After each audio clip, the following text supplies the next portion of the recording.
Well, I really liked our starting conference. I thought our offense was really clicking, and when all of our attackers and our setters are connecting, it's always it's a pretty result. It's a result that we work on every day in practice, and but yet to be able to get that first touch, the dig or the pass or whatever the backcourt is sending up to the setter is critical. And so that's the area that we graduated a lot of kids from last year, and so the ones we have on the court are improving every day. The more you touch the ball, the more drills you're in, the more pressure that you see in a drill with that kind of competition, that kind of contact, it really does tend to help them improve quickly. So we're excited about that part of it, and I thought our blocking has really continued to come along really well.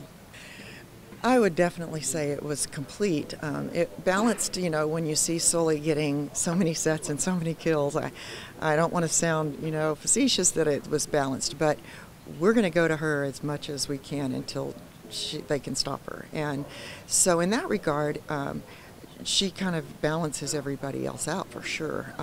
Our outside hitters are starting to become more and more consistent.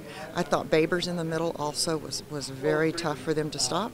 And I thought Reeser on the right, as a freshman, her game is really starting to build, and she's getting more and more confidence. And as long as we get our serving, continue to get our serving tougher, I think our whole game will be just much more balanced as a whole. I know Tennessee is relatively young, although they return maybe more starters than the year previous, so they're still pretty young. They had a lot of graduates 2 years ago, so last year was definitely rebuilding for them. This year, a little bit more experienced and very athletic.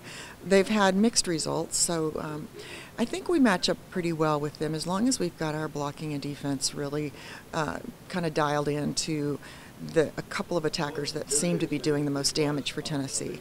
Kentucky, number 13 in the nation, is going to be very, very challenging. They're not only do they return a lot of starters, they return their best attacker, they return a lefty who's getting a ton of balls, and another in a middle who also she doesn't get set a lot, but when she does, she scores a lot. Their setter is really, really good, and they're leading, or one of the top leaders in our conference in digs per set. So in order to get a ball down on their side, you have to be very smart, very accurate, and super aggressive. And those are going to be the things we're going to have to do in order to see success at Kentucky.